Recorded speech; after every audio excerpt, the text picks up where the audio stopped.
I had made up my mind today to give you some history, give you some struggle, and give you where we are. Yes, sir. But the first thing I want to do, because I'm very proud of this, I want every black person in this room, and I really shouldn't use that word, but every African American in this room. Black is just a color, we are a people, an African people.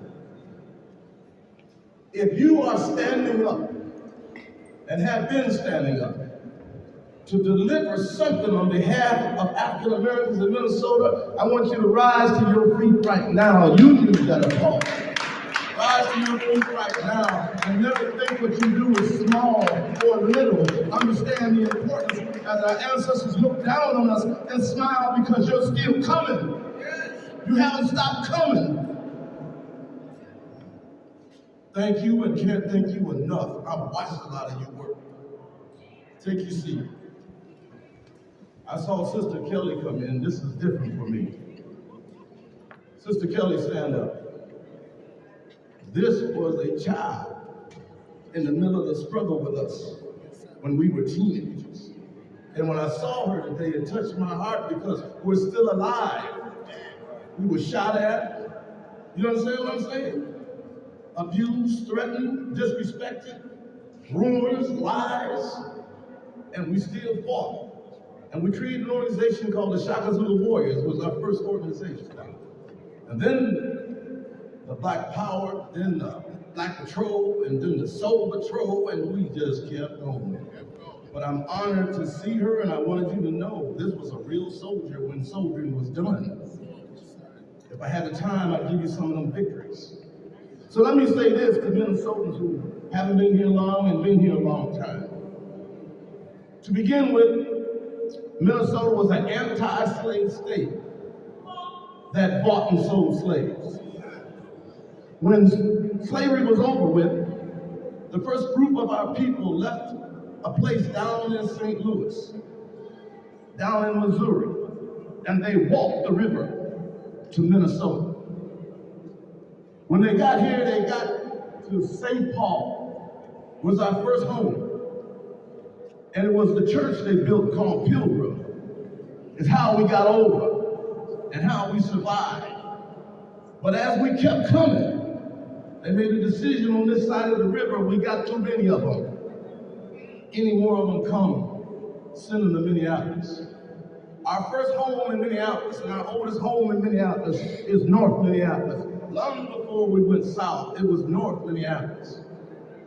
Some of y'all may know where the avenue Glenwood is, Glenwood Avenue, but from there going back to Bassett Creek was the home of Black Americans in Minnesota. We did not cross the highway until they built the projects, government property. Summerfield Park in the middle.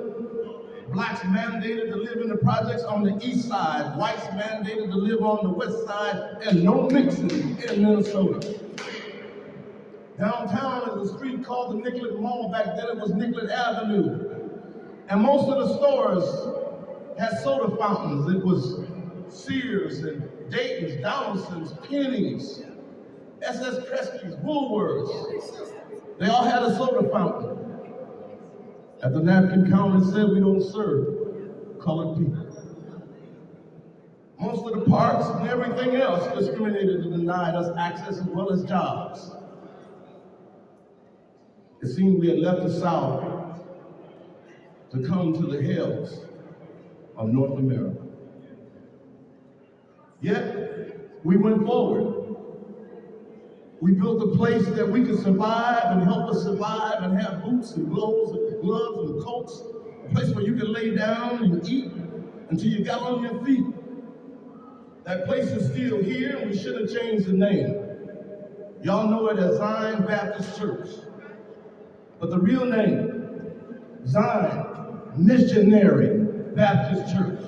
The mission was to lift you and allow you to survive in this cold until you could get on your feet. Zion Missionary Baptist Church. The members need to bring the whole name back so our babies don't miss the struggle. The members of that church built, not the Phyllis Wheatley, the Phyllis Wheatley Settlement House to help our people get settled in the hells of North America. We grew up playing in that building, meeting the celebrities across America who came to Minnesota because they were black and could not get a room. They stayed upstairs at the Phyllis Wheatley, whether it was sports, singing, dancing. You lived there because blacks weren't allowed hotel rooms in this liberal state. You ate in the Phyllis Wheatley basement in the kitchen, no matter how big star you were. So don't get it twisted that the South is the only place that mistreated us. Minnesota was equal in the same hatred for decades and generations.